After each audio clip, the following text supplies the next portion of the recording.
and then go over here and click play. Quick audio check. I don't know why I do this. It always works. Yay, it always works. It always works, but the one time I test it, then it won't. Of course. I mean, the one time I don't test it, I should say. Quick audio check. I don't know why I do this. It always works. Yay, it always works. It always works, but the one time I test it, then it won't. Of course. I mean, the one time I don't test it, I should say. Okay. Miles was awfully low there. Let me fix that. All right. And then close these extraneous windows that I don't need open. Close that. Bring those CPU cycles down from 9 to 98. Woo! Alrighty then. Where's that noise? Fan. I can go turn. No, it's all right. I can, as long as it's a consistent sound, I have no trouble filtering it. But Okay. I don't usually hear it. Tonight I'm hearing it. Oh, might be facing more directly on the mic, so I can go adjust it a little bit. Don't worry about it. Where it's okay. You sure? Yeah, it's good. Okay. Audacity noise filtering is a wonderful thing. In fact, it's the best I've ever seen, ever. Their noise filter is better than anything else I've ever used, as long as the sound is consistent. Well, that is pretty consistent. I mean, Yeah. All right. Start your recording devices, please. Oh, card full. Hello. Did I forget and leave it recording? Hang on. I do that sometimes. You know, I wonder the day will come when my drive decides you've had enough. No more for you. I recently cloned my drive onto another SSD, and now every time my computer starts, I get this, checking your drive for consistency thing. So I have to cancel out of that. Yeah, on 5/22, which was Monday. Oh, that's when it stopped. That's when it filled up. So it started on 5/21. I have a 1.4 gig recording. Let me delete those so I can get my backup working. Eject, because Windows is too dumb to let you remove something. That's not just Windows. Linux does it too.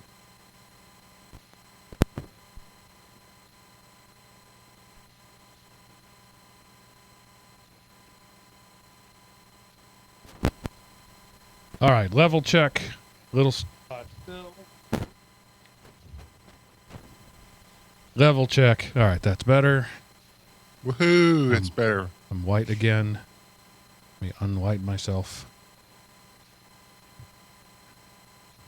I'm just going to have to leave that at some point and just say, Casper the Friendly Ghost, your guest host. Okay, now, I think we're ready to do a show. Not a lot to talk about tonight, which means it should be a 2.5-hour show. Okay, I just started my recording since we're ready to go. All right. And make a marker, and here we go. Hello, everyone, and welcome to the GeekRant, episode 287. Following the teachers out the door. It's a really long title. Should have probably cut that down, but I'm going with it. Recorded May 28th, 2017, and brought to you by Element OP Productions. ElementOP.com. Welcome back, ladies and gentlemen, to the only place on the internet where geeks rant. I'm your host, Mark, sometimes called the Sultan of the Soapbox Cockerel. And joining me this week, as always, are your two stalwart co-hosts, Seth, the Gooey Kid Anderson, and Miles, the Oxygeneer Wakeham. Hello, gentlemen.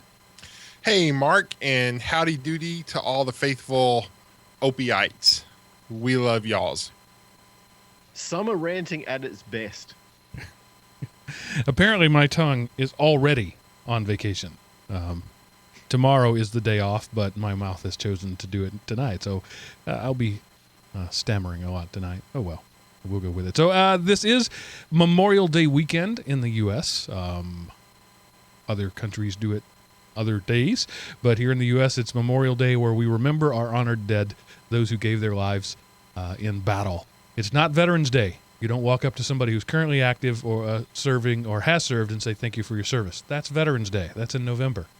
Memorial Day is the day where we remember those who, as President Lincoln put it, gave the last full measure of devotion and are no longer with us. And also remember those they left behind. This day is for them too.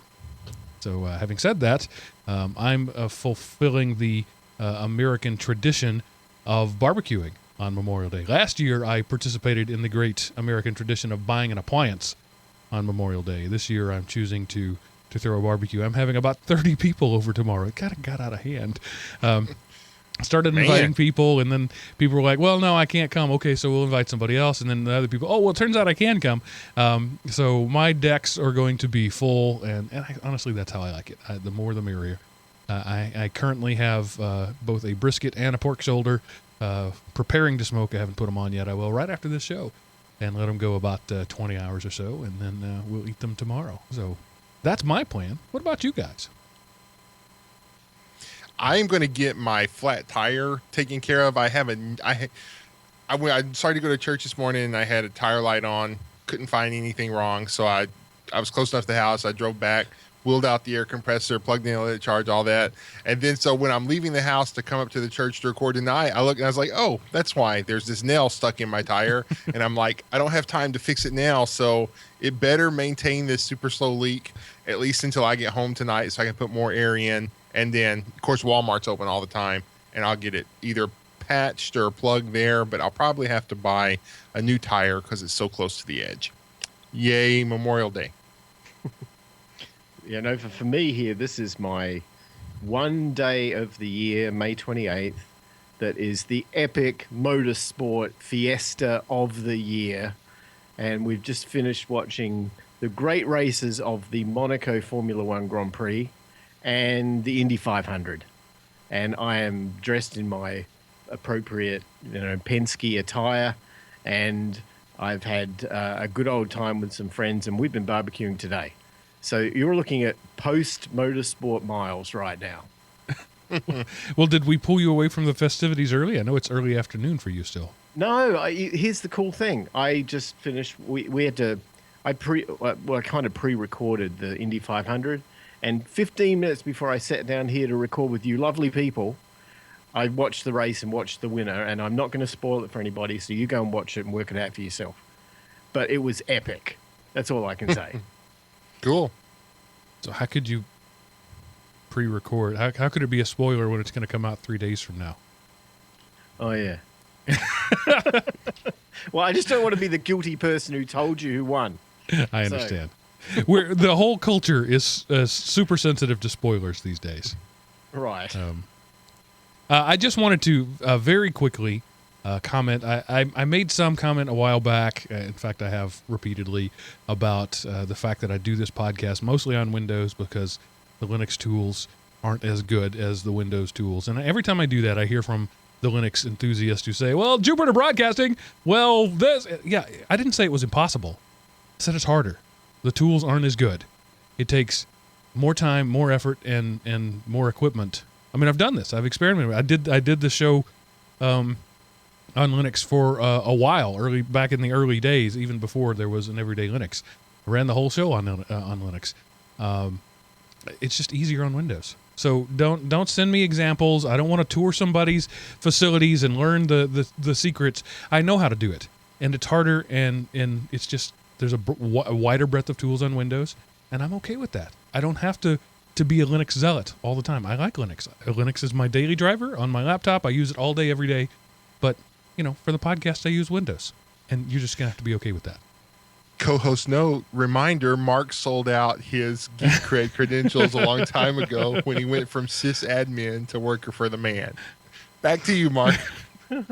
Hey, listen, I'll stand up for you, Mark. Here's the thing. If you're a creator of audio, like, musician or a radio person or somebody, you're the, quote, talent. You shouldn't have to be dealing with all the technical crap And unfortunately, Linux is full of technical crap. So if you want to go in there and be a technical crapologist, then there is your direction, but I guarantee you'll suffer in your talent. Flame on. All right, so that's all I have to say about that, as Forrest Gump would say. There was something else I was going to mention. I've completely forgotten what it was, so clearly it was very important. Miles, I'm sorry, Seth, you have discovered an author that my grandfather used to absolutely love.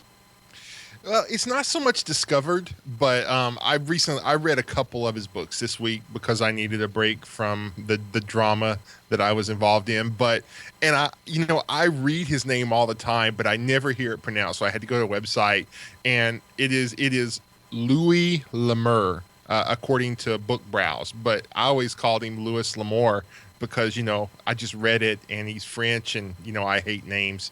But he is a prolific Western writer. He writes awesome stories, except it's like it's a good story until it gets to the climax, and then it's over. There isn't any kind of winding down or one chapter to kind of summarize the book. You get like one page to summarize the book. That's the only drawback, but he does such a great job of, action and moving the story forward and keeping it involved. And he spent basically most all of his adult life researching this. And so while a lot of his books are fiction, there are tons of real life, true American history of the Old West woven in and out of his books. And I enjoy reading them. They're short, 3-4 hours to read. Just a great writer. My kind of stuff. We have hundreds of his books at home. I enjoy reading them immensely. So if you like Westerns, you would, you've probably already heard of him. I don't know if it would be up your alley, Mark, but I thoroughly enjoy his books. All right. I enjoy a good Western yarn from time to time. Like I said, I grew up with Louis L'Amour, whatever, because my grandfather enjoyed him, and he was one of those prototypical, geeks back before that was a word for people, and he would go every Saturday to the used bookstore and buy 10 or 12 paperbacks. Louis L'Amour was one of his favorites. And then he'd go back the next Saturday and sell those and buy more. And it was that was what he did, and today we call those people bookworms. I just called him Granddaddy. So I have seen the covers of thousands probably of Louis L'Amour books, but I've never actually bothered to open it or read any of it. Oh, Did he write all his own books, or was there like a ghostwriter? Because it seems like this guy wrote more books than Terry Pratchett. No, he wrote his books. As a matter of fact, he even wrote some under a pen name. Now, when he was getting started, a lot of his books were like serials in magazines that were later compiled and published as a book. But he is a prolific writer. I mean, wrote and wrote some more. I think he wrote even after he was dead. He wrote so much. Well, there's been rumors for years now about a final book by Douglas Adams that his wife is compiling out of his notes that's going to be published posthumously. He's been dead now for almost 20 years, and that story has been going around since about a week after his death. Apparently that is a thing that happens, but so far not yet. Yeah, and there, like in the science fiction world, there was this guy who was writing a series, and he died before. I think there was like 2, maybe 3 books left in it. But people who do those universes, they have these extensive like notebooks of like the series Bible, and he knew he was in the process of dying, and so he got another writer to step in and finish. And that writer kind of remarked that, because he was trying to be faithful to the other guy's writing style, and so it was hard, but he already had like basically the outline, and he was just trying to fill out. So, but yeah, it's kind of a, part of it is they didn't quite get finished, and part of it is their estate says, hey, we can cash out if we find some notes he scribbled somewhere. Right. So I have started 3 books in my lifetime. Never finished one. I've started them. I have a problem finishing, just in general. I started one, so of course, I didn't finish yet. Yeah. One of mine was it was going to be a Dave Barry type book, and it was called The Rules, and it was about the unspoken but all known rules that all societies follow, particularly an American society.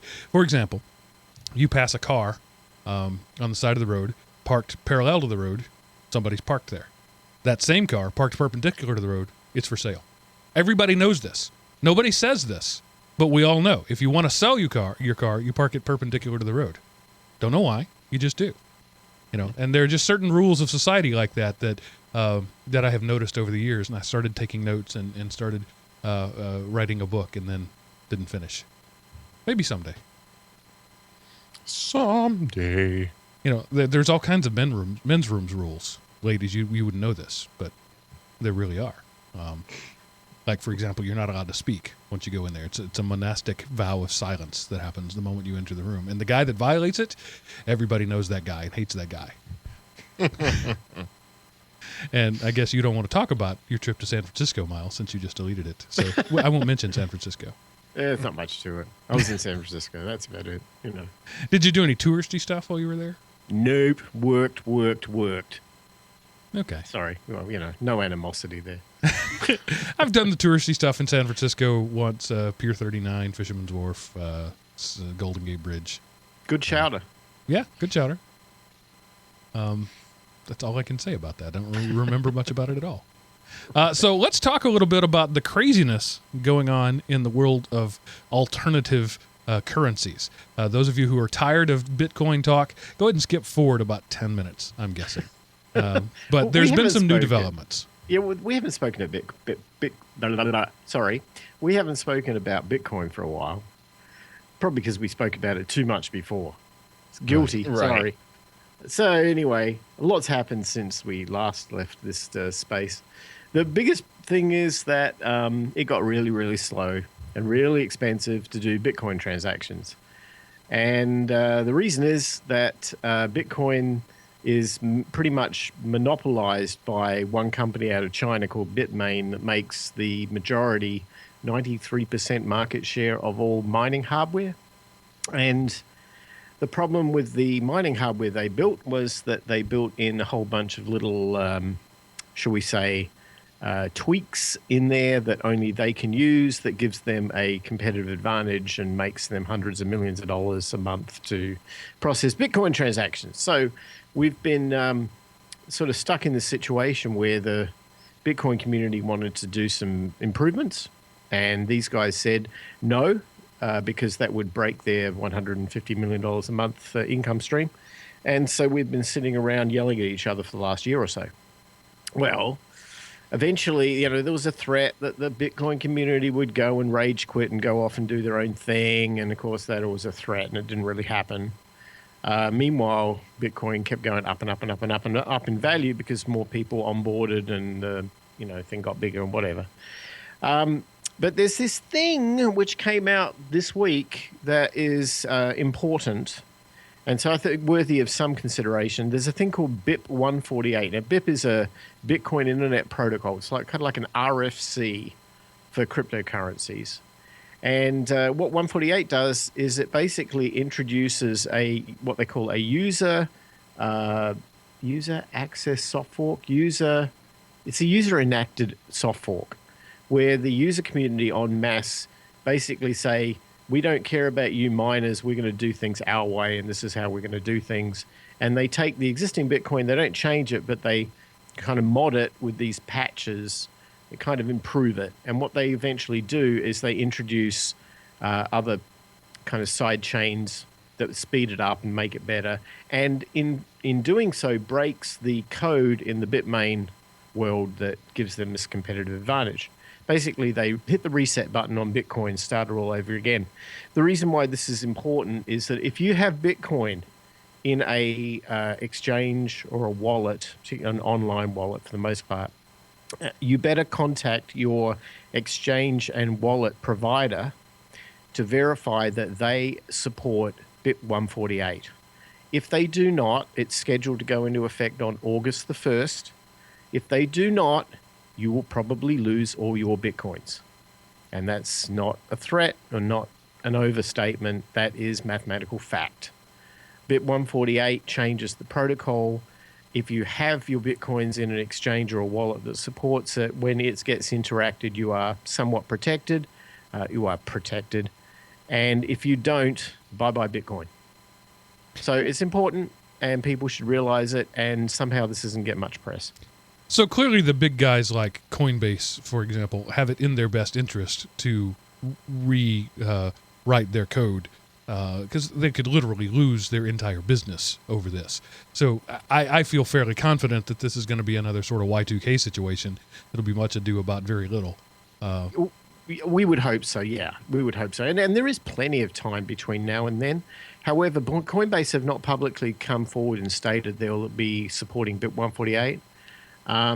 The other big player, which is also not stated, in fact, almost has said they won't, is BitPay, which is the largest merchant processor for Bitcoin. The problem with merchant processing for Bitcoin is it doesn't work because it takes too long and it costs too much because of these bit miners. So they haven't really got much of a standing anymore in the world because we're not using Bitcoin for remittance. We may, after this is enacted, it should make things faster, cheaper, and stronger, and a lovely future going forward, and unicorns and rainbows. But until then, just get your Bitcoin into a wallet that supports 148. I use Ledger wallets myself. They're cold storage. They're little devices. You can get them on Amazon, and you can move your Bitcoin into them, and then you hold your own private keys, and you will never be a slave to any of this. And yes, they're publicly supporting 148. So that would be my recommendation. But I just put the word out as a kind of a public service announcement here in the world of Bitcoin that some big changes are underway. It's all good for the future. We'll see a rosy future going forward, but don't become a casualty in this whole thing and control your money, people. There you go. It's your money, even if it's digital. Treat it like your money. Yeah. All right. I'm going to move on to some listener feedback, some mini rants, because we have a couple, and we haven't in a while. Christopher offers us a little bit of nerd cred. He says, did you just mention time tracks on the last episode of GeekRant?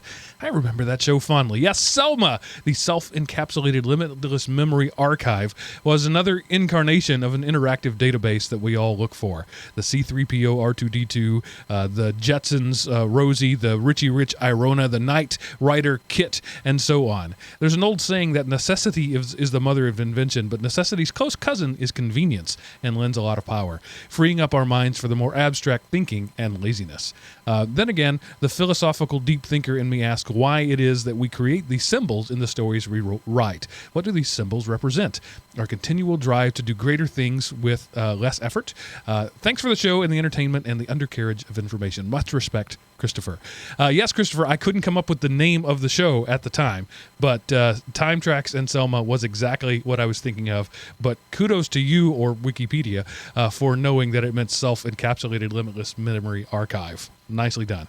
I remembered that it was credit card sized and it turned into a hot girl. No, his was like the older British librarian. His partner person, hers was the hot bimbo blonde, or his was the hot bimbo blonde. Okay. So, trust me. That was a solid show, Time Tracks. It really was. I loved it. Late 80s, early 90s. It's very dated when you watch it. It has that, era feel about it. But it was a solid sci-fi show. Probably available streaming somewhere. Yep. It was a great show. I really, really enjoyed Time Tracks. I liked it a lot. But that is an interesting point that Christopher raises is throughout history, humans have fantasized about this artificial assistant. And universally, it's not an automaton. It's a personality. We don't want something to do our bidding silently or mindlessly. We want an artificial persona. And that's an interesting thing I had never really considered before. Well, also part of it is that's kind of what makes it the sci-fi is that that's something that doesn't exist today. And so that's a way to set it apart as science fiction is you take the sidekick partner and you make them electronic in some way. Because if it was just another person, then it's just a buddy cop show. But because one of the persons is the self-encapsulated limitless memory archive, then it's a science fiction cop show. Yeah. Okay. And maybe for some reason, it's very common in those worlds for the sci-fi assistant, cohort, sidekick, whatever you want to call it, to not always be blindly obedient. To have a smart mouth, to act on your own a little bit. That's a common theme throughout stories as well, which I find interesting. If you're going to create an automaton, why wouldn't you make one blindly obedient? But that's just not. I guess maybe it's the difference between drama and reality in that it doesn't make a good story. But I kind of think in reality we're going to want a little bit of a smart mouth on our machines too. Well, conflict is what makes the story. If everybody gets along all the time, I don't want to invest a whole day of my life binge watching the series. If it's like, yes, sir, no, sir, yes, sir, 48.725%, sir. I'm just like, what's the point in that? So I'm sorry, Dave, I can't do that. Right. In a book I've mentioned recently, you really gotta, if you haven't checked it out, you owe it to yourself to check out the We Are Legion, We Are Bob, and the sequel for We Are Many, part of the Bobiverse series. I've read the first two, and I'm anxiously awaiting the third one. But there's a character, a sidekick in there called Guppy, and that's an acronym. I forget what it's for, but the guy chooses to make Guppy look like Admiral Akbar from Star Wars, and he has no personality, and that's one of the themes throughout the book is, we wish Guppy had some personality, because all he does is state the facts, in that Admiral Akbar voice, with fishy eyes. But I hadn't really thought about that until Christopher brought this up. Is in the book, it's not something they talk about a lot, but it is a common sort of undercurrent in the book that's what's missing from your digital sidekick is personality. It doesn't matter that it can do everything you need it to do. We humans seem to need that humanity, that feel of it anyway. Yeah, and even if you're going to point to data and say, well, he was just, a part of the show was the conflict of him against the limitations of his nature, and him trying to be more snarky and stuff. And so you had that undercurrent of that conflict. It takes conflict to drive a story. Otherwise you've got like maybe a poem or a descriptive paragraph. You really have to have some conflict, and audiences today, you can't just have one conflict. You got to have 17 different conflicts between 28 different people whose allegiances switch 16 and a half times every chapter. So that otherwise, it's junk. Seth, I'm not on a soapbox. Have you ever read his Hero with a Thousand Faces? No. You ought to check it out. You would enjoy it. It's an old book. It's been around for a while. It's Joseph Campbell, and he writes about the monomyth, how essentially all myths throughout all time are a single story. I think you would enjoy it. So I am so close to pulling Amazon's like $10 a month unlimited book reading, because I went to the half price bookstore, which I just love going to, and I bought a books I haven't read in a long time. This Present Darkness and Piercing the Darkness has one volume, and I was just like, okay, I just spent $8 on that, and that took me like 3 days to read. So $10 a month, I could read 3 books and get my money. I'm so close. I'm just it's the cheapskate in me. I'm fighting. It's like, oh, I gotta spend it. No, because I don't know. It's close. I'm fighting it and I'm losing. All right. Moving on. Scott offers up a tip for the language nerds among us. Said, I just ordered a copy of The Adventure of English. Thank you for mentioning it. And I thought you might like the History of English podcast at historyofenglishpodcast.com. If I've mentioned this to you before, please give me a break. I'm an old geezer with faulty memory. I also have 2 MP3 sets of files for the Beowulf Deconstructed and the History of the Alphabet, which you might enjoy from the same History of English people. I don't know if that means they've been archived and not available, or I don't know if he was just offering that to me and I shouldn't have just read that to everybody. But those are things to check out. History of English podcast, Beowulf Deconstructed, and the History of the Alphabet. Those all sound like they would to make my inner nerd squee with joy. Miles, that was a conversation we had when you were here, when you were off loafing. There you go. See, I'm thinking someone's on an acid trip. we launched into much more lengthy than I had planned discussion about language, the development of language and the history of English, and how it's far more than just communication. It's power. Maybe go back and listen to the show that you weren't on. Let me ask you guys a question. Do you guys speak any other language than English? I speak pieces of several languages. I took Spanish. Of course, I'm from Texas. That's a given. For a bunch of years, I would call myself functionally fluent in Spanish. Because of that, I can follow along in a lot of the Romance languages. I'm trying to brute force myself, teach myself Latin.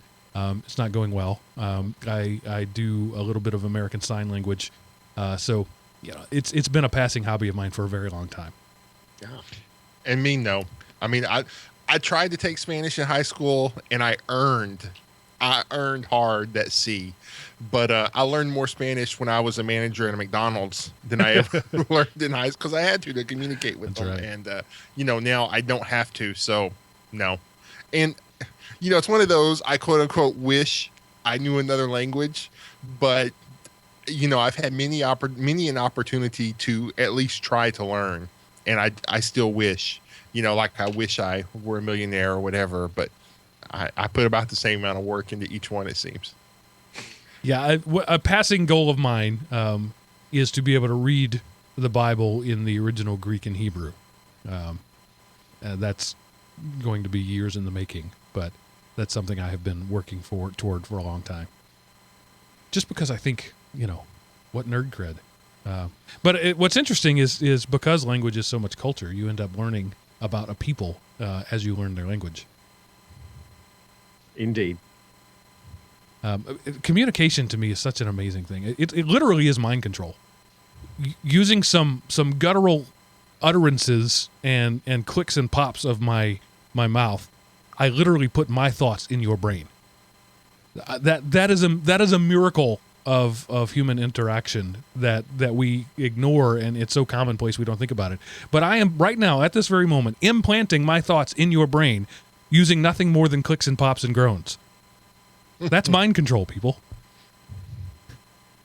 All right. Yeah. Sorry. Clearly nobody else geeks out about this as much as I do. So since we don't want to ruin precedent and actually do some news that once Seth gathers it. When he doesn't gather it, we have space for it. But we are going to talk about a story that Seth pulled from us. And it's a thought experiment, as I like to do, and I will let Seth introduce it because it was all his idea. Okay, so this is a story I came across on OS News, which is a pretty cool website. The topic is, which tech giant would you drop? And so they are quoting an article from the New York Times here that says, I'm going to read this first paragraph here. Apple, Amazon, Facebook, Microsoft, and Alphabet, the parent company of Google, are not just the largest technology companies in the world. As I've argued repeatedly in my column, they are also becoming the most powerful companies of any kind, essentially inescapable for any consumer or business that wants to participate in the modern world. But which of the frightful five is most unavoidable? I ponder the question in my column this week. What about you? If an evil monarch forced you to choose, in what order would you give up these inescapable giants of technology? Gee. So the question there is Apple, Amazon, Facebook, Google, Microsoft. Which of these could you live without? And I'm going to take Apple off the table because none of us use Apple products. Oh, I do. Okay, that's right. You're a Mac guy. Well, kind of. And so, Seth, you go first. Well, actually, I'll say the one thing I couldn't live without. I can't live without Amazon. Amazon has changed my habits in such a way that I am dependent on them. I am addicted to Amazon. So that one is at the top of the list for me, and probably Google too. But Seth, what could you live without? I would give up Facebook before I gave up Apple. That's how much. I mean, because Apple does a lot. You know, they make really nice technology. I don't disagree with that. I just hate the draconian nature of their, anyway. Go back and listen to my previous rants about them. But Facebook is a company that I honestly despise. And despise is probably the right word. I so hate that company and all of the crap it stands for. I really wish my friends would quit using it. It's just, I hate them. I hate the company Facebook more than I dislike Apple. So, but yeah, I use Facebook to keep up with my friends, and because I keep up with them, I don't have to talk to them. So I don't know, it might force me to communicate with people, but used to, whenever you would see people at church or whatever, you would say, "Hey man, how's your day?" or "How's your week been?" And "Oh, well, so I did this or that. I did whatever." Like a friend of mine at church, they spent a week in Oregon on vacation. I don't need to ask them, "Hey, how was your vacation?" because I had a running update of it on Facebook. And so, there's no point in getting to know the real person anymore, because you can just look on Facebook and see the highlights they created and want to share. And it's just, it has made the world, I won't say it's made the world superficial, but it has vastly increase the slope that the world is running down into superficiality. All right, so let me see if I understand your thesis properly here. Your dissertation here is that by bringing us closer, by linking us in superficial ways, Facebook is ruining the capacity for deeper linkages. I think so. And not ruining the capacity, but it's like you don't have the chance. I mean, why would I talk to you and ask you how, and then I'd say, "Oh, well, what about you did so-and-so? What about you did so-and-so?" It's like, it's, you put your highlights out there, and of course what goes on inside your head never competes with the other people's highlights. And yes, we're more connected, but we're also more superficial than ever. You go back in time to where people didn't see each other all the time and couldn't instantly communicate. Letters used to be moving and powerful. And now in the ADD generation, if you can't say it in 140 characters, it's not worth saying. And nothing that's worth saying can be said really in 140 characters. So, Miles, what are your thoughts on that? Well, I wrote down for each one of these, trying to work out what do I think was important or whatever. When I got to Facebook, here, I'll tell you what I wrote. Don't use it at all. Don't care about it. It's dead to me. That's it. I love you, man. That's awesome. I use Facebook a lot more since I moved away from Texas than I ever did in Texas, because it's the way I keep up with my Texas friends. I would have little to no connection with these people at all were it not for Facebook. Sure, I could call up, once a week, each of those people and have an hour-long conversation with them, but that's just not going to happen. I can keep tabs on, dozens, hundreds, really, if I wanted to, of acquaintances. I hesitate to use the word friends, but also Facebook is for me, it is a conversation starter. For example, I this weekend, in preparation for the Memorial Day festivities at my house, I built one of those yard block stacking games. Jenga. I built a giant yard stacking game. Jenga.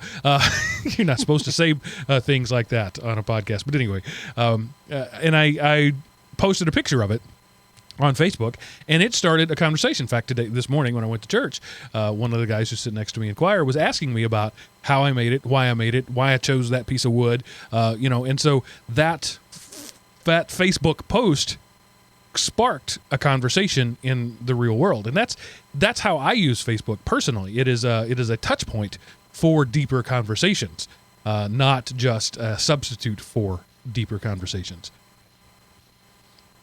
Well, you're in the minority. I mean, I agree. In so many ways, I am in the minority, and I'm okay with that most of the time. Yeah, and the fact that I hate it is unfortunately why it's going to rule the world, because it's, If you would just get on board with it, Seth, it would go away. Maybe I will just buy a Mac and integrate everything into my iCloud account and just drive them into the dirt.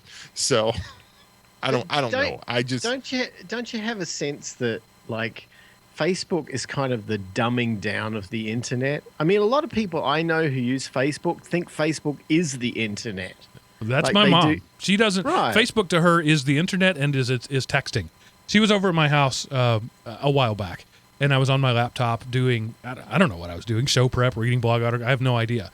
And she kept looking at me, typing away on my laptop, and looking at her phone, and looking at me, and looking at her phone, looking at me, looking at her phone. And I finally realized she was waiting for the post to come up. She was watching my Facebook feed, waiting for the post I was typing to come up. And finally, she asked me, "What are you doing?" I said, "What do you mean? What am I doing? I'm just, browsing the internet." "Well, you're not on Facebook." "No, I'm not." "Did you know that Facebook isn't the internet?" And she truly, she's 74 years old, so she could be forgiven, but she thinks Facebook is the internet. She doesn't realize that there's a world outside of Facebook. Yeah. Yeah, I don't know. I don't want to come across like I'm one of these tech elites, because I don't really feel that way. I cannot bring myself to use Facebook. It is beneath me. Sorry. Now I am an elite, aren't I? Yeah, I don't know how you could say I don't want to be an elite and then follow that with "it is beneath me." I know, but I did. yeah. So Bow before my presence. I am Lord Miles. I am a Facebook lurker. I post very rarely, 10 or 12 times a year, seriously. And usually I often use it as a storehouse of things I want to remember, touchstones. When my children say something witty, I store it, or when something funny happens, I put it there. And I'm trusting Facebook to store that, but Facebook isn't the only place I'm putting that also. But it's nice, the time hop, the memory feature comes up a couple years later, and I'm like, oh yeah, that was the time that when that thing happened with those people that did the stuff. And I find it to be beneficial. Of course, I don't live on it, but I do I understand your point that it's shallow and beneath you. I get that, and I used to feel that way. In fact, I was all in on Twitter way back when. And my Facebook feed was just a copy of my Twitter feed. And so everything was 140 characters. Now I don't Twitter at all. That happened largely when I left the world of education. I found that Twitter was my link to that world, and then I wasn't interested in that world anymore when I left it. I find it interesting that that's not on the list here. Twitter is still huge among the world, but apparently Tom Hawerda, I don't know how to say his name, didn't agree that it was a worthwhile thing. Well, and like I say, Tom is the one who it's Farhad Manjoo is the person who wrote the article for the New York Times, and Tom was reacting to it on OS News. Okay. So I think it's just one thing. Twitter, I bet, paid Donald Trump a lot of money, because without Donald Trump, Twitter would be dead by now. But it used to be good until the way you like somebody's tweet now is you retweet it.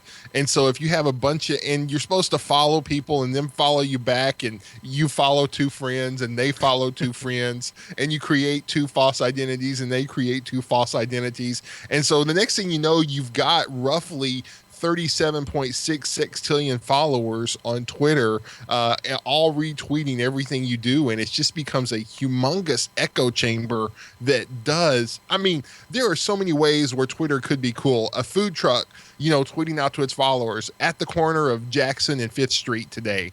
Everybody knows that's where they are.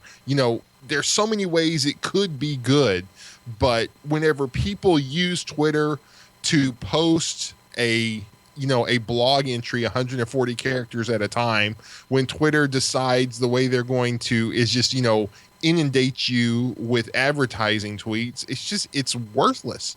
Twitter is worthless. And they're not even worthy to be on the list because everybody recognizes how worthless Twitter is. How do you really feel about it, Seth? Really, I could kind of go either way between it being worthless and it being of the devil. So I'm kind of sitting on the fence there. So you know what's really interesting about this article, though? When he brings up, like, which one of these that you could do without. If I sort of thought, yeah, well, that's a really interesting question, isn't it? Which one of these could I do without? And so I went through, like, each one and said, what do I really use this for? And I was really surprised what came back. Like, okay, like Google, right? Let's take that for example. Everyone thinks of Google like as a search engine. no, it's so much more. It's so much more, right? Because I was thinking, I don't need Google. I can use DuckDuckGo. Which That'll uses work. Google.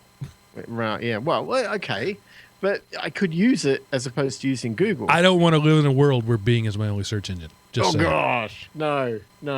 But then, see, I don't use Gmail. Most so links. Sorry. I don't use Gmail, right? So I could lose that, and I don't use Docs because I can run LibreOffice or whatever. So I could lose that, and I don't. But you do rely use on... Docs for the show, Miles. Well, yeah, I do, but we could put that on. Yeah, we could find a way around it. I mean, if it went away tomorrow, we could survive, right? I don't use Google Drive because I've got my own cloud server, and I don't rely on AdSense for money, so I don't need that. But I do watch a lot of YouTube, and I'd have an issue if that went away, but it's entertainment, right? So it's not going to stop me earning a living. But you know the funny thing? Here's the thing. Android, right? Google went away, Android go away. I use Android all the time. And I don't think I don't know.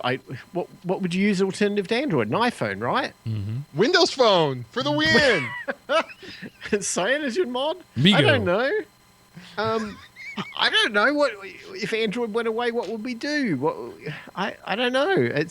And the other thing. Here's the thing that was really amazing to me. I use Google Voice a lot. Mm-hmm. I've got like servers that send SMS messages to Google Voice numbers to bing my phone and buzz my watch and whatever. And I do that because I can get them anywhere in the world.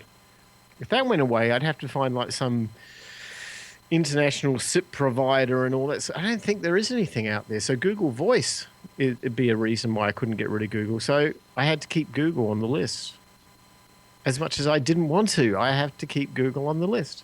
Yeah, I mean, it's not that I couldn't live without Google, but I couldn't live the life as I do today without Google. I am heavily invested in Google apps, Google Docs, Gmail, Google Keep is my my repository of information. Google Voice, as you said, Android, all over the place. There are other people. Of course, Android is open source. It's not just Google, but they are the primary developers, and then they release. Here, world is what we've developed. Other people could carry that on without Google, and it would be fine. But it would be an adjustment. I would have to root and ROM my phone here because it could only be right now. It can only accept Android, Google Android. So it would be an adjustment. I'd have to change a lot of things.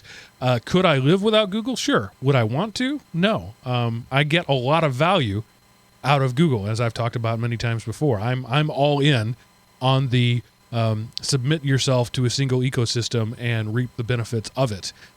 So Google would be the most painful one. Microsoft professionally would destroy me. My entire application on which I make a living is Microsoft. And if it went away, I would be out of a job. I mean, obviously the company for which I work and the software on which I work would have to pivot as well, but it would be a very painful transition. So Microsoft and Google are probably the two most that I couldn't do without. I joked that I couldn't live without Amazon. I can. I mean, I can actually go out and shop, and that would be fine. But I certainly enjoy the convenience of Amazon. But of the list, the two things that I just feel that I could not do without are Google and Microsoft. Apple and Amazon and Facebook, I would be fine. But those two would be very painful for me to do without. And I admit that in both cases, I am supporting things I don't like. You have to take the good with the bad. And Microsoft does stuff I don't like. Google does stuff I don't like. And I have to, I don't endorse it, condone it, hold my nose. I don't know what I have to do, but in order to get the stuff I need and want, I do have to compromise my principles in some areas. I so wanted to. Sorry, isn't that funny? Because whenever you originally chose them, you didn't have to compromise your principles. But now, as they've rolled out more and more stuff and made their grip tighter and tighter on you, you're finding, I don't like these other things they're doing, but I still like these, and so I have to keep with them. Right. So, you know. Yeah, I so wanted to say I could do without Microsoft. And I spent some time thinking, how can I do without Microsoft? For years, I've been trying to do without Microsoft. I mean, I converted everything to Linux on my desktop, on my servers, everything. My phone is Android. It's like this I hate Microsoft statement. But I can't say I could ever get away from Microsoft. And it's not because of Microsoft. I'd love to think of Microsoft as Clippy in the Office documents. You know, I don't need it. I don't want it. Go away. But, I mean, I run QuickBooks for my business. I can't run that on anything else. And some of my programming work has to run on Microsoft technologies. And I can't get away with it. I can't run it in Wine on Linux because it doesn't work. And the online versions of all this sort of stuff just suck. So I'm kind of stuck I'm like reluctantly saying I can't live without Microsoft. Kill me, please. No, I mean, you know, if Microsoft went away, my credentials that get me interviews, you know, all of a sudden, all of my Microsoft certifications would not exist, and I would have a couple of entry-level certs from CompTIA, and that would be all. And so I'm like you, you know, I went to the New York Times article, and as much as I'm an outlier, I picked the order I would want to get rid of them in the same order everybody else did. So 56% of the readers chose Facebook first. 14% of the readers chose Apple second. 32% chose Amazon third. 27% chose Alphabet fourth. Well, and 11% chose Microsoft last. So never mind. That's just okay. Sorry, brain fart. That's about aligned with what I came up with. Why do we all think the same? What's up with that? It's not an accident. I mean, these companies have worked hard to foster that. Yeah. And we're all in different areas, but I mean, we're all kind of geeky. We make our lives in the IT world. And, you know, as much as we talk about it's the year of the Linux desktop and, you know, Android rules the world, you know, Microsoft is still the bread and butter of corporate America.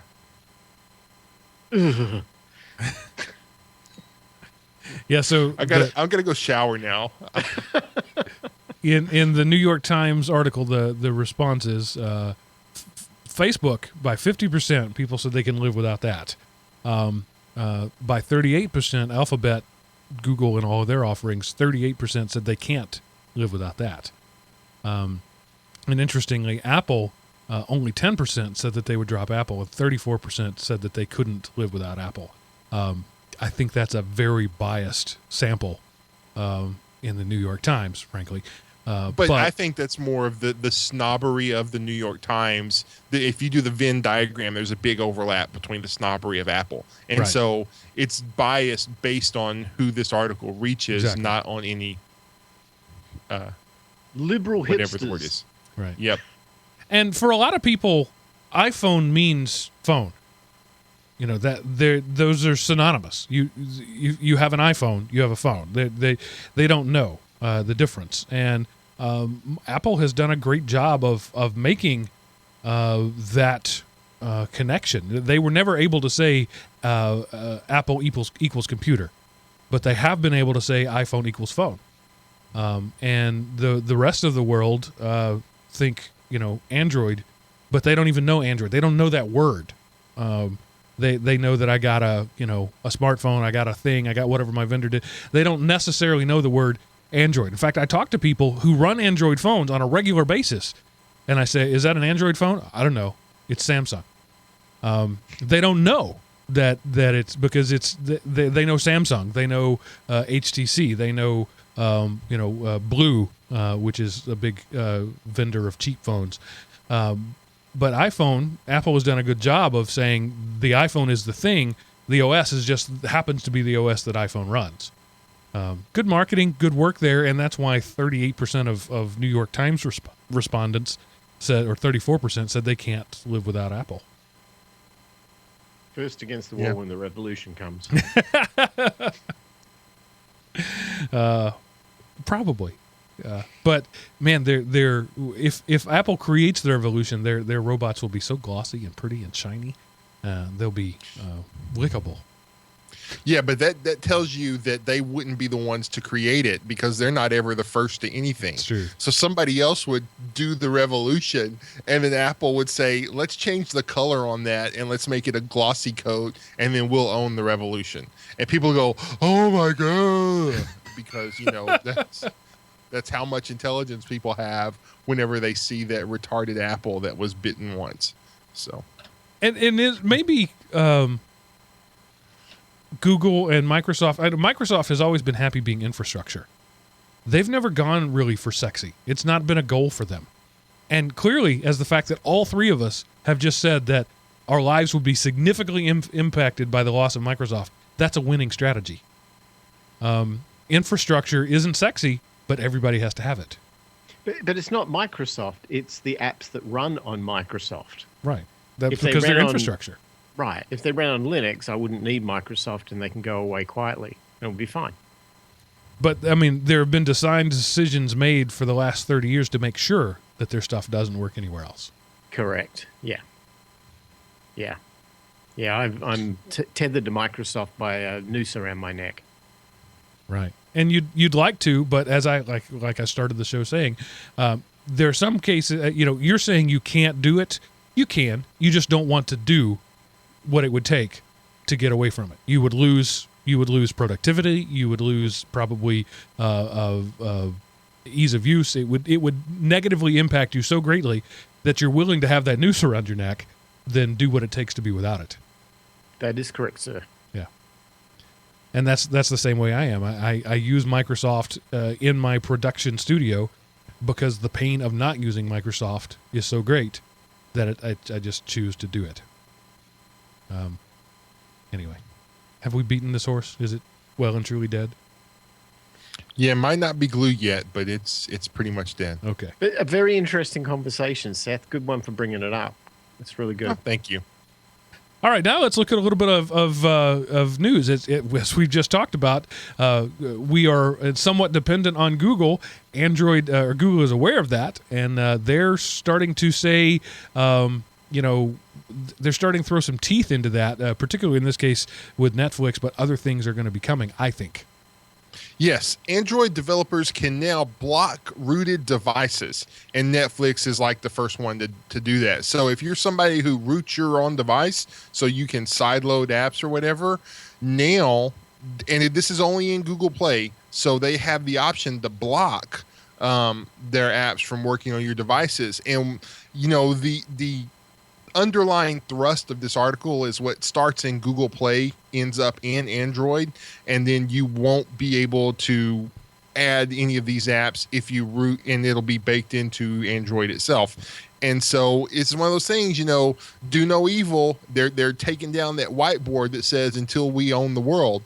Now, it's you just see the until part and you're like, wait a minute, but we're so far ingrained, certain members among us have surrendered our higher brain functions to Google and Android that now we're like, it's too much pain to move. So I guess I'm just not going to root my phone anymore. At least that's what they're hoping. We'll see how well it plays out. Yeah, so it has been possible for a while to detect root and to not work. I've had a couple of apps, banking apps. I can't remember which one in particular, but there was a banking app of some sort, a financial app that simply refused to work on my phone because it was rooted. Just said no. And also the Entrust secure token app that lots of people use for generating random numbers for third-party second factor authentication. Will not work, and I need that for work. I have to have that for work. I cannot do my job without that app, and it will not work on a rooted device. Therefore, I gave up rooting rather than, have a second phone that wasn't rooted or something like that. So that's been around for a while. This new thing is that it won't even show up in the Play Store. When you search it, when you try to install it, it just won't be there because Google Play will know that your phone has been rooted. And that is new. And it's bad news for this entire ecosystem of third-party ROMs out there that it really is, and it's not Google doing it. They're just offering the infrastructure. They're putting the plumbing in place, and Netflix wants to do that because there's a possibility that on a rooted device you could copy that stream and make a copy of the movie as you watch it. And I get their business reason. It's probably not even Netflix that wants it. It's their stakeholders, the license holders of all these people that have Netflix licenses. I'm sure they're the ones driving this. The MPAA, for example. I don't think from what I know of the Netflix company that they care all that much, but they're getting pressure, and now they're moving that pressure down the line to the point where if you own your device rather than your device owning you, you're out of luck. Are we returning to the world of walled gardens here? I don't think we're returning to. I think the world has that Microsoft and Google and Android have always wanted us to be there. They're just walling up that garden a little better. Yeah, they're just closing some of the passageways between the walls, but the walls have been there, and the walls are getting higher. So. Yeah.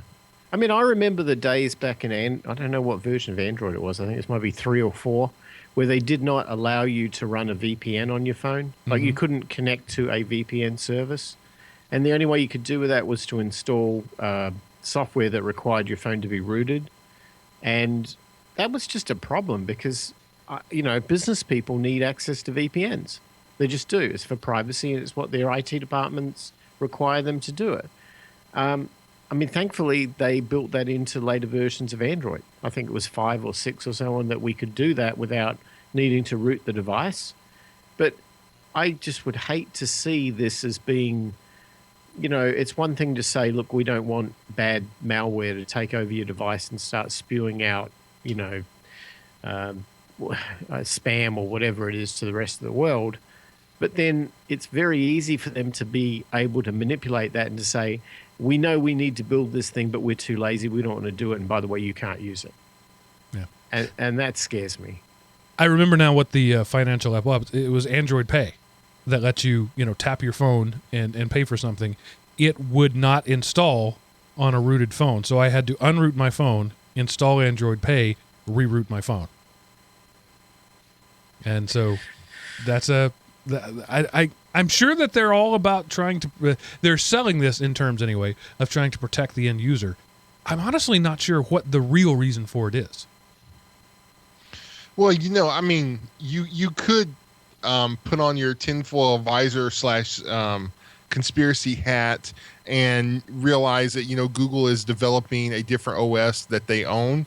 And so maybe this is step 17 because we've missed the first 16 to make it a smooth transition between Android and whatever it's going to be. I'm not saying that is, but it's just, they're going for more control because they look at the Apple ecosystem and look at how much control Apple has and how much, their fanboys love them. And they think, hey, we can be more like Apple. I hope that's not the case, but I'm having a hard time refuting that. Feels that way. All right, moving on. Good news and bad news. The patent trolls cannot take their case to East Texas anymore. Yes, this is a result of Kraft. Hold on, let me find I had it here. TC Heartland LLC in its battle against food company Kraft Heinz Company. Yes, and so the ruling of this case says that now in order to sue someone, you have to sue them you have to sue the target company in the jurisdiction in which they are incorporated. So most places aren't incorporated in rural Northeast Texas. So therefore that district court is not going to be getting all the patent cases anymore. and they will go to somebody who takes the time. I mean, like, I'm sorry, guys, I'm from East Texas, and I apologize for the idiots who get impaneled in those juries. But, they're going to go somewhere and have a better chance of getting a fair deal, and not just, we hate patent holders that has been the part and parcel of the East Texas litigation landscape. Of course, it's pretty easy to change where you're incorporated, so they'll just be incorporating in Texas. No, because the people who are filing against you are the patent trolls, and they file against you in East Texas. Okay, so basically, nobody's going to be out of incorporating East Texas. Yeah. Yes, and everybody who has is probably going to move. Okay, so just let me understand this. The case has to be heard in the defendant's jurisdiction or the plaintiff's jurisdiction? The defendant's. Yes. Right. This is very, very bad. I'll tell you why.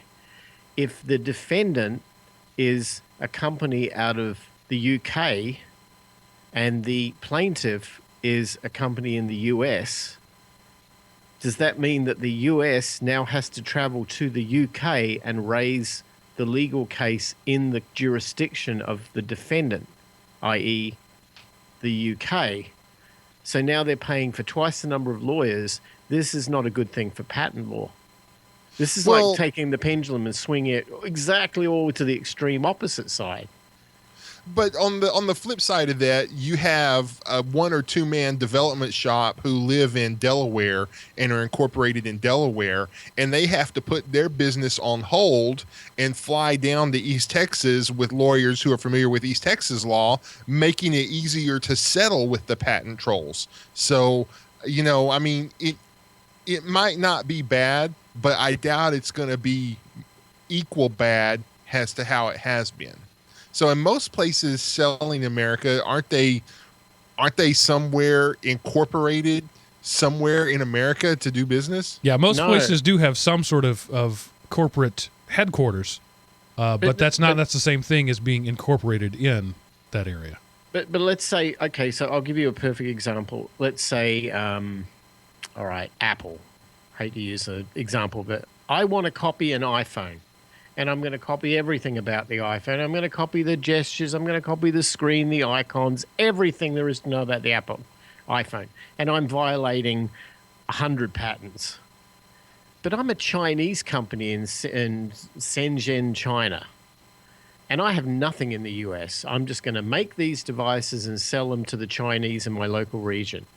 So Apple has to sue me in my hometown in China. Well, where Miles, I control the court. Here's where that doesn't play. This is only a U.S. ruling. You would not be suing that company in the U.S. anyway. They're not. You're at that point suing them on whatever the laws are. Because if they're a Chinese company, they're not responsible to American laws. Well, they're supposed to be still able to. Look, I'm not a lawyer, so I don't. You're probably right. I'm just thinking this is a way that any entity that's outside of the reach of the United States legal system is given basically carte blanche to do bad stuff. Well, that's the whole reason international agreements exist. And for years now, the response to that from a corporate governmental level is tariffs. If a company in China is misbehaving badly enough, the U.S. will impose a tariff on whatever that company sells. And you're getting in a whole much murkier waters in which the U.S. Supreme Court don't have jurisdiction. So let's assume that everything here, you're only talking about things within the legal bounds of the American jurisprudence system and not international law, because the U.S. Supreme Court can't decide what happens in China. So yeah, that would be World Trade Commission. Right. Well, anybody who's a lawyer who knows anything about this, contact us and tell us the legal thing about this and why it's good and bad in your opinion, because I'd love to hear that. And I haven't got $350 an hour to talk to my lawyer about it. Okay, and just to make the creepy gap go a little farther, Google is now tracking what you do offline as well as what you do online. Yes, and this is, it's one of those, probably already been doing it. They just announced it, but now they're going to start tracking your offline shopping, what you buy at a store in person, and they're going to correlate that with ads that you click on. And the reasoning behind it is they can show, hey, this person clicked on 17 ads for leaf blowers, and then he went down to Sears and bought the Craftsman, Watablow 750. So see, our advertising works. So give us more money for ads. And the way they're able to do that is because they are able, they're already the largest online advertising company, but they, through their partners, they have access to roughly 70% of U.S. credit and debit card transactions through partnerships. Now, supposedly, they're not able to see the data. They're just able to get the correlations, which I find to be kind of, how are you going to be able to correlate it if you can't, see where it is? But of course, if you were to go and pay in cash, they would have no way to track that, at least none that they're admitting. No, that's just conspiracy talk. So anyway, it's kind of creepy. And, I know, Mark, you personally would love this because you have fallen in love with all things Google voice related. And, but I just think it's creepy. And again, that's why it's going to work. So sorry, world. I don't love it, but I'm not afraid of it either. I recognize that when I choose the convenience of a credit card transaction or a debit card, in my case, I very rarely ever use a credit card. I have given something up to get that convenience. I've given up an anonymity. My bank is tracking me. The transaction system, those systems are all pretty much linked. And if I use my debit card 3 times in a single day, everybody in the country has access to that data. And in theory, it's anonymized. It's shopper number 25734861 clicked on this ad and purchased this thing within a 72-hour period of each other. And I think that, overall, that's going to be beneficial. People are going to start spending more money on digital ads if they can see that they actually work. As a person who runs a company supported by digital ads, I'm kind of okay with that. But as you said, there's always a way around it. Cash trumps all. But it's a choice, like we've said earlier. You give up privacy, you give up certain things. It's a transaction that you make when you choose convenience. I love Android Pay in the 6 stores I ever go to in my life that it works. It's super convenient. I tap my phone, I walk away. I understand that I've opened myself up to an entire world of tracking there. But it's a choice that I've made. I choose to accept the price of that convenience. And so, yeah, I'm not scared about it. But, yeah, it's creepy. I give you that. Yeah, I just don't like it. I'm just a private guy, and more so than being afraid of it, I just don't want it. And so I fully expect there'll come a time when Minority Report style, you'll be walking down the aisle of a store, and the store will speak to you personally. I don't know that it'll be retina reading like it was in that movie. I think it'll be your phone. There'll be a Bluetooth sensor in every 6 or 8 feet of the aisle. It'll know where you are, and it'll say, "Hey, your wife's low on tampons. Would you like to pick some up while you're here?" I don't think there's any way to avoid that future. That is the way things are going. So you can either rail against the night, or you can try to extract some value from it. It's wrong. I'm with Seth. There's I'm no way to tinfoil stop hatting it. on this. Yeah. I think it's just wrong. I mean, I don't want somebody trying to extract money out of my wallet, and I don't want somebody trying to con me into giving them money out of my wallet, and I don't need to buy those tampons. So at the end of the day, don't bother me. Leave me alone. I'll tell you what I want when I want it. Tell you what you want, what you really, really want. There you go. Yeah. So what's going to happen is you're going to go into one of those Amazon stores that, track your phone, and then they know how much and all of that. And so it's not going to work, but through no fault of your own. And just because for whatever reason, there was a problem with the network, the Bluetooth sensor went down or whatever. And so there's no way to record that you actually bought that, even though in good faith you followed the principles to do it. At that point, you have committed theft and are a criminal because you walked out without paying through no fault of your own. How does that get resolved? And I know that is only tangentially involved with this story, but that's the world we're headed to, that you say, and I believe that will come a time. So what happens whenever I, in good faith, did the requirements to purchase, but through no fault of my own, I didn't purchase? I have stolen, $7,000 worth of merchandise because it was a wine party to celebrate my big promotion at work. Yeah, everything gets more evil little by little. Oh, I know convenience. Convenience can be the worst excuse for letting evil continue and perpetuate, right? And we have to call things it's for the what children. They are, but that's the worst excuse. Okay, yeah. Well, I mean, you got to call things what they are, and what thing does not appear to be evil, when you just peel it back just a little bit, you realize, oh my God, I'm entrapped and I can't get out. And now that's not a good place. And so I don't know. I would rally against this. That's me. I'm interested in your thoughts to my hypothetical situation. It seems to me that in a situation like that, there would be confirmation of your purchase before you leave the store. And so it's up to you to make sure that confirmation happens. And if you leave the store with merchandise without confirmation of purchase, you have stolen. So you can't really say it's no fault of your own if you left without that piece of information. I mean, when I pay with my Android phone, I get the little green check mark that says approve. That means I'm not stealing. There's in every system, there's going to be some sort of notification that says funds have been received or transmitted. What's interesting is, when you tie in like digital currencies like Bitcoin, where that transaction can take a while and even can be reversed. That adds a whole new wrinkle when we get into this sort of thing. But I think that I don't mean to be a Debbie Downer here. I think you guys are just on the losing end of history.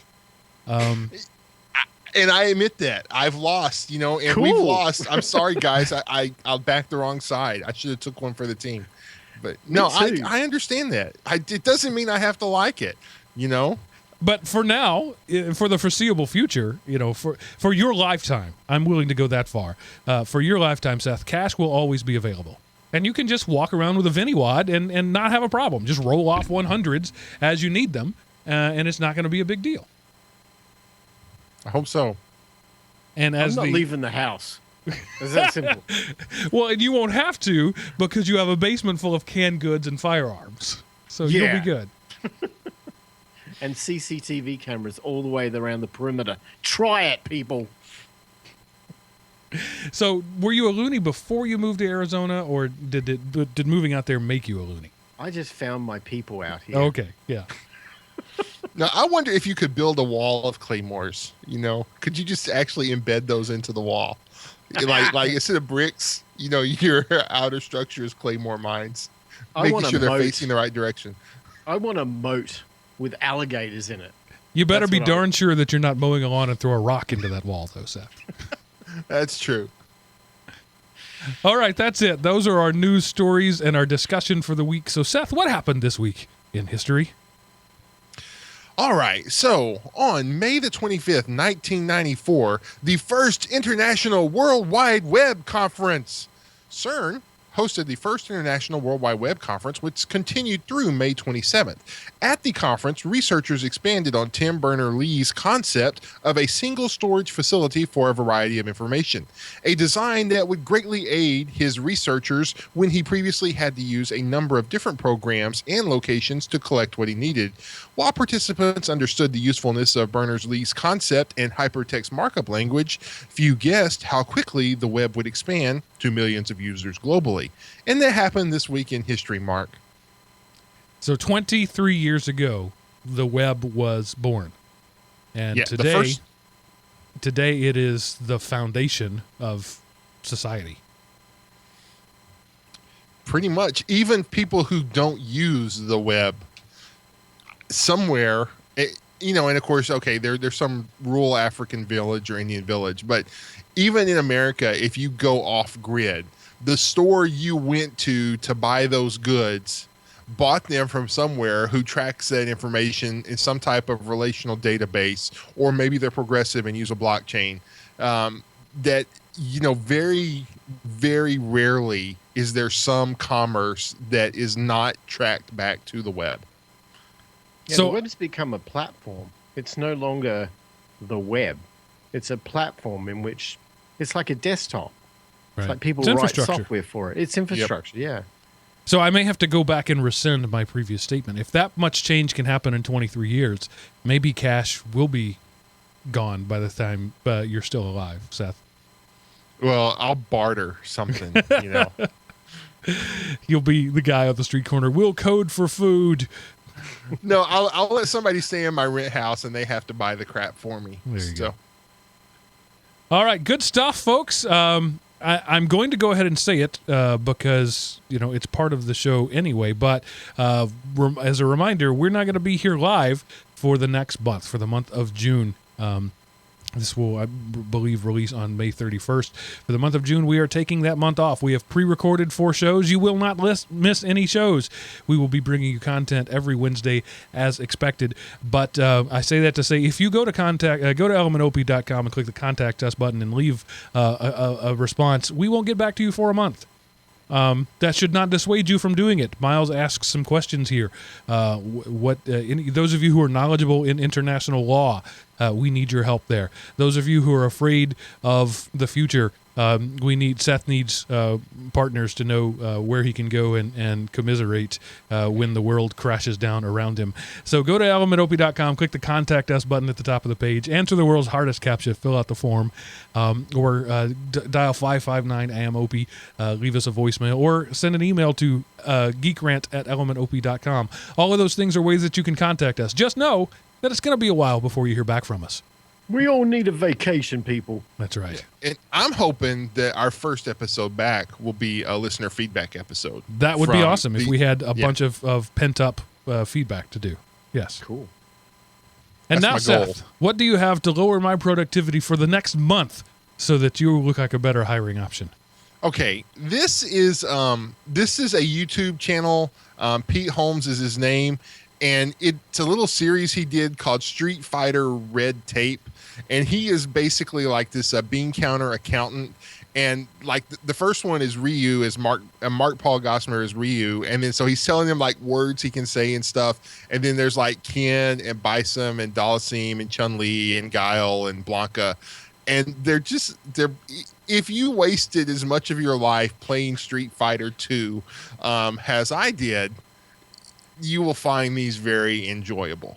So anyway, enjoy. They're only a few minutes each, like 3-4 minutes each.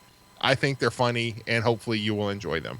I don't really know if this will lower your productivity unless, it reminds you of how awesome Street Fighter 2 is and you stay up all night playing Street Fighter and are late whenever you were supposed to be in the boardroom presenting something. That might work. But this is just mainly enjoy and laugh a little bit and have a good summer, everyone. See you in July. Hadouken! Shoryuken! I saw a series of X-Men stuff he did a while back. That was absolutely hilarious. He came in, he was dressed as Professor Xavier, and he fired Wolverine. And he was like, look, your whole body is made of metal. Our main enemy is a guy who can control metal. You're absolutely useless. You're fired. And the guy was like, well, what do you mean? I can go, raw. Yeah, you're fired. You're useless. And there was a series of him firing useless X-Men, like Jubilee. Why does she even exist? Why is she even a thing? Yeah, I'm going to. That's on my list to watch because I saw those in the little thing down the left hand side or right hand side. Fun stuff. I don't know who Pete Holmes is, but he does funny YouTube stuff. I don't know if he has a TV show or what, but no, he is though. I believe he is YouTube famous. So he is, like millions of views on multi videos he's put out. So, the kids today and their YouTubes. I'm so far behind. All right, folks. Thanks for hanging out with us, and we'll see you in a month. I guess I don't have anything else to say other than pay for what you like. Bye, everybody. Toodaloo. Have a great summer. I signed your crack. All right, cutting the YouTube stream now. Bye, YouTube people.